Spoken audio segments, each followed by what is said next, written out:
Welcome to part 2. Now we're going to go even deeper into the content that is going to help you get to the next level. Stay tuned. Phil, this is a big nugget for all the people that are there. In this world of property development and investing, there's always a first time. Okay. If someone that hasn't got a clue about property development and investing, come to your office and try to pitch to you. They want to buy one of your properties with no experience whatsoever. Right. What is that thing that you look at most to say this person, okay, would definitely get there, or this person hasn't got a clue, I need to start again? I'd say it's probably when something that gets my nerves up is when somebody comes in and they start using kind of abbreviations and things like that they don't really know. Well, yeah, people saying below market value for the start, yeah, that annoys me. But it's just when they think they know everything but they don't know anything, that annoys me. They kind of think they're an expert, and you kind of ask a couple of normal questions, and the answers you're getting back, you can kind of go, oh, I don't think this person. It's better to come in and just be honest as to what you are wanting to achieve, your position, rather than kind of making out something that you're not.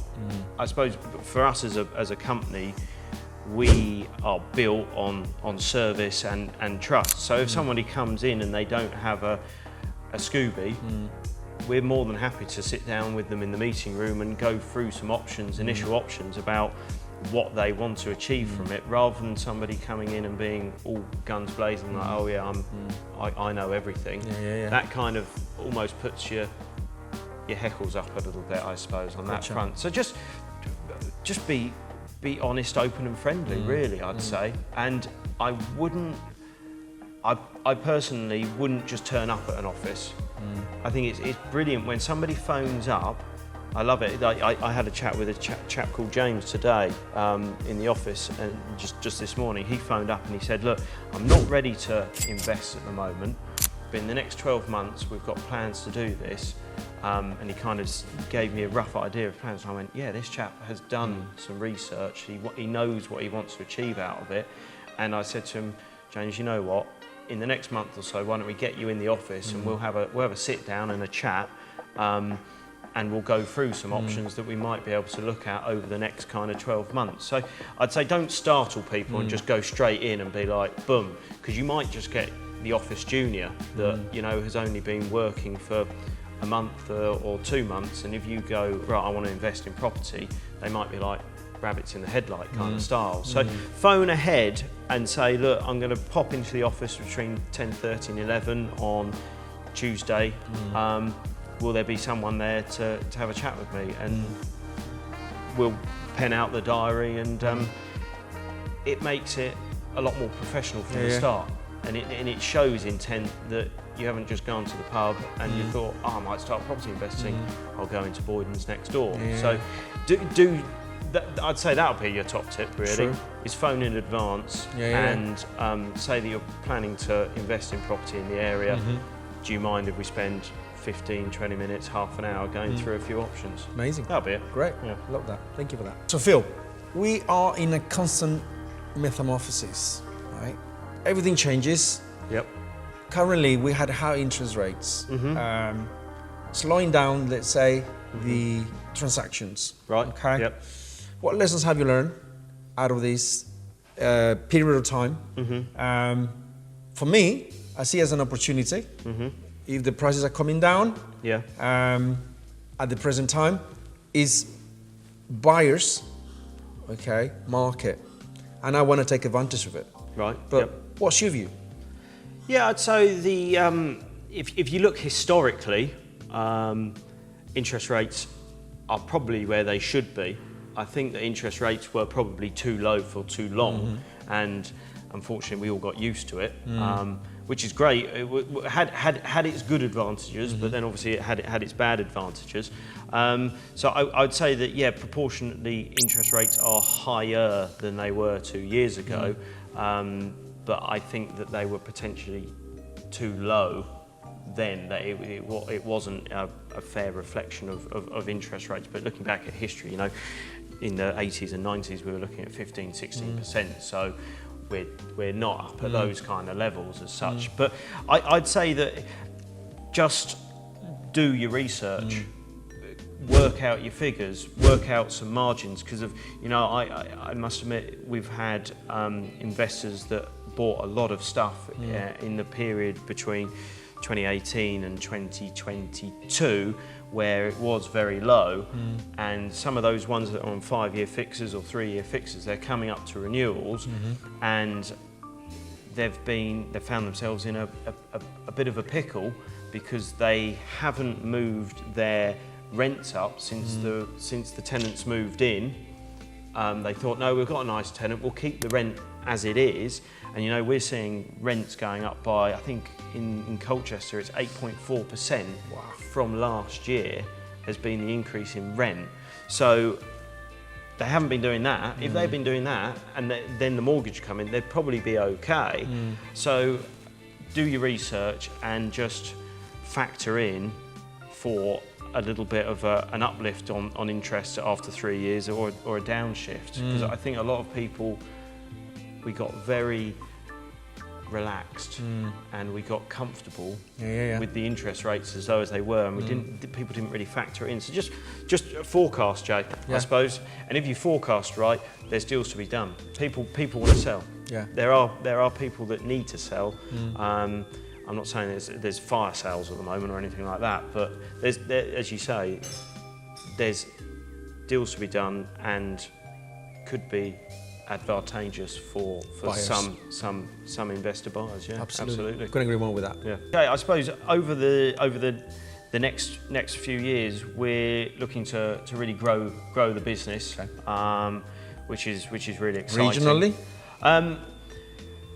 Yeah, I'd say that in terms of growing the managed stock organically, I suppose, which is taking on more landlords one by one, but also certainly with the business or with the kind of the residential letting market, there's a lot of agents that have kind of got a bit sick of it, really. So we are really on the hunt for kind of some acquisitions. Okay. So we really want to kind of grow it that way as well. So buying out companies, kind of people maybe looking to retire that don't want their company to go to some new startup that maybe hasn't got the heritage that they have. Maybe they've been running the company for 30, 40 years. So we're here to kind of hopefully take on that company and keep it flowing and going down that route. So certainly some acquisitions on that front. Great. Looking at buying some other businesses or setting up businesses which are associated with our business, cleaning companies, those kind of things. So it's exciting times, Jay. Amazing. Yeah, exciting times. Great. Based on the statistics and the past, let's say, 60 odd years, we can see that a trend is 18-year cycles which property moves. And it's always the case. It always starts with a recession, goes into a recovery, hyper expansion, and then go back into a recession again. Yeah. In your view, estate agent, business owner, where are we in that cycle at the present time? It's been, looking back on the last 4 years, it's been a very strange market, Jay, as you're aware. You could almost say that we had a mini crash for 4 months during COVID where nothing happened, because there were some fire sales that were being put together there. Stuff sold massively under market value because people thought we're going to be absolutely up creek here. Scared. We're scared by it. But in reality, we came out of COVID and in our area, we're kind of well commuted into London. So all the Londoners and kind of east postcodes of London were all flying out this kind of neck of the woods. So we saw a massive kind of increase in people coming to the area, and with that, prices went sky high. Wow. Ever since the interest rates changed, you know, in back end of 22, we certainly did see a bit of a downturn in the market. But it definitely wasn't a crash. Right. It wasn't a crash by any means, but we certainly saw it drift down. In terms of the 18-year cycle,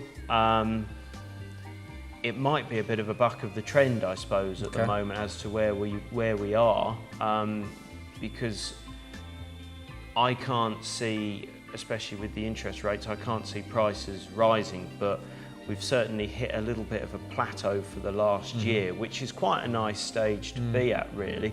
Asking prices have gone up a little bit, but if you look on Rightmove, Zoopla, that kind of thing, there's a lot of agents that are putting asking prices up, but actually achieving less than asking price. Whereas, you know, in 22, 21, people were putting asking prices up and we were getting in excess of that asking price. So I'd say sold prices have dropped back a little bit, but by no means are we seeing a crash at the moment, Jay. Right, okay. That's a very garbled response. That's okay. It was, yeah. It's your opinion, your local market, you know it well, so yeah, that's absolutely good. Thank you for that. So Phil, thank you for taking the time to come to my place and helping us and, you know, contributing to our audience that is getting great value. Good. So any final words of wisdom, any nuggets that you want to share with the audience, you know, especially with the first time buyers, the first time investors, let's say, into property world? I'd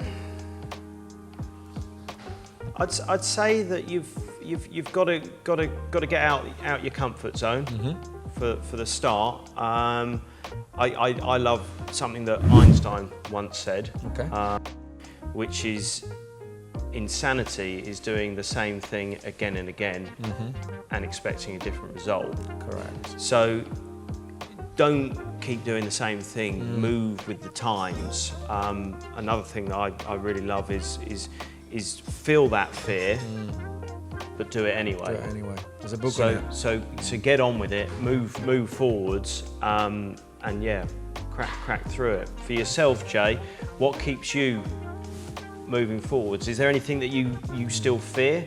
Do you get nervous in certain situations? And how do you get through it? That's my question for yourself, Jay. No, for me, look, I'm a human being. Yeah. You know, my brain is geared, or the amygdala is geared to get me out of trouble, out of danger. Yeah. But what keeps me motivated every single day is my vivid vision. I got a clear, vivid vision, and it's written or where I want to be in the next 3 years.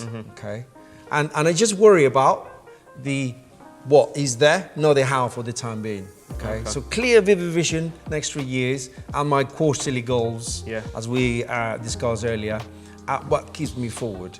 Obviously, that is aimed mostly to my big why. My big why is my family, my closest friend, that I want to spend more time with them. So for me, it's about time. Right. Yeah. Do whatever I want, whenever I want. And now, at this present time, I can do that. I'm living that dream, if that makes sense. So this house, for instance, that I built, it took me almost 48 years to accomplish, but it's always been in my vivid vision. Okay, now that I'm living in it, it's like kind of one of those things that you think, oh my God, I need to pinch myself. Right, in a way, because I got there in the end. It wasn't easy, but that vivid vision kept me going.